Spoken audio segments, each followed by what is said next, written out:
और हाँ, अभी तुम केवल प्रथम स्तर पर हो। यदि कोई शत्रु दिखे तो भिड़ना मत, तुम्हारी मृत्यु होगी। मैं शिकारी गुरुकुल के शिष्यों को यहाँ भेजता हूँ, तुम्हारी रक्षा करेंगे, सुरक्षित रखेंगे। महाराज, उसकी कोई आवश्यकता नहीं है। मैं सच में? तो वो केवल प्रथम स्तर पर है। मुझे स्मरण हुआ कि ये एक महान योद्धा योगी है, किंतु ये तो केवल प्रथम स्तर पर है। केवल सौभाग्य के कारण से इसे ये सब मिला है। क्या हुआ? मैं तुम्हारे प्राण ले लूंगी। असंभव, उस पर मेरे वार का कोई प्रभाव नहीं हुआ। ऐसा कैसे? मैं इस निम्न स्तर के व्यक्ति के प्राण नहीं ले सकती। ठीक है, शांत हो जाओ। मुझे ज्ञात है मैं तुम्हारा दोषी हूँ। मुझे तुम्हें सतर्क करना चाहिए था। क्रोधित मत हो। ये क्या? मेरी शक्ति कहाँ गई? तुम्हारा दोष है, सब तुम्हारा दोष है। मेरी शक्ति उस महासागर में समा गई। अब मैं एक आम व्यक्ति हो गई हूँ। शांत हो जाओ, शांत हो जाओ। क्या मैं तुम्हारे प्राण ले सब लूंगी? मेरा दोष है। मैंने तुम्हें भयभीत कर दिया, क्षमा करना। सब मेरा दोष है। आचार्य जी, यह क्या हो रहा है? ये कौन है? नहीं, मेरी राक्षसी शक्ति महासागर में लीन है। मैं शक्तिहीन हूँ। अगर उसे पता चला कि मैं उसकी शत्रु हूँ तो वो मुझ पर वार करेगी। क्या मैंने इसे कहीं देखा है? सब तुम्हारा दोष है। अब अपना वचन पूरा करो मुझे संतुष्ट करने का। हाँ?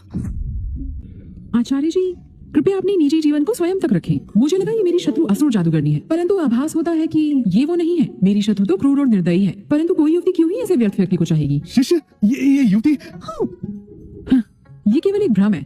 ऐसा है क्या? पुरुष और महिला के मध्य एक भ्रम। सिद्ध होता है कि प्राण युद्ध में विजयी होकर आचार्य जी अहंकारी हो गए हैं। वो अपने साथ यहाँ एक महिला को ले आए। मैं तो आचार्य जी का बड़ा सम्मान करती थी। शिष्य, शिष्य, अरे छोड़ो मुझे। ये लो, खाओ और शीघ्र ही जाओ। तुमने मेरे शिष्य और मुझ में भ्रम पैदा कर दिया। यदि मैं यहाँ से गई तो मैं सदा शक्तिहीन रहूंगी। मुझे यहाँ रहकर अपनी शक्ति लेनी होगी। मेरे पास रहने के लिए कुटिया नहीं है। आशा है कि आप मुझे स्थान देंगे। स्थान दूंगा।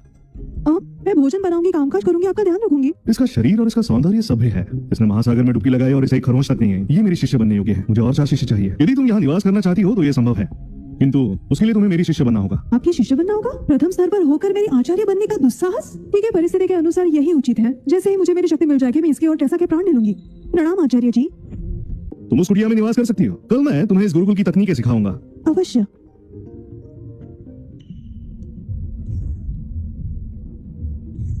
क्यों? मैं क्यों महासागर में नहीं जा सकती? ये क्या? मैं अपनी ही शक्ति वापस नहीं ले सकती? समझ गई। मेरी शक्ति मुझसे छीन ली है। अब मैं केवल एक आम मनुष्य हूँ। मैं महासागर में नहीं जा सकती, परंतु मेरी राक्षसी शक्ति तो महासागर में समाई है। मुझे शक्तियों को बुलाना होगा।